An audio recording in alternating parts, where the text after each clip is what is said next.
Kaya nga nagkaroon nga ng kaya nga ang simbahang Katoliko meron talaga silang procedure talaga na ino-observe para naka-focus talaga sila sa Holy Spirit. 'Di ba yung ginagawa nila diyan, nagdarasal sila. Kasi hindi naman isipin mo, okay, ilan silang naka-attend, 133?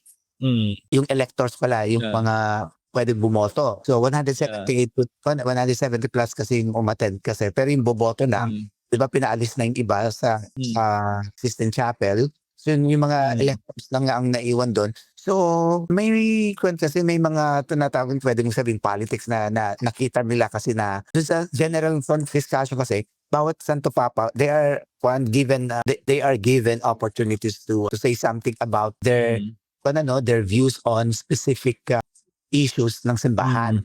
Pero ewan ko lang po, mga saglit lang yun, less than 10 minutes lang yun eh.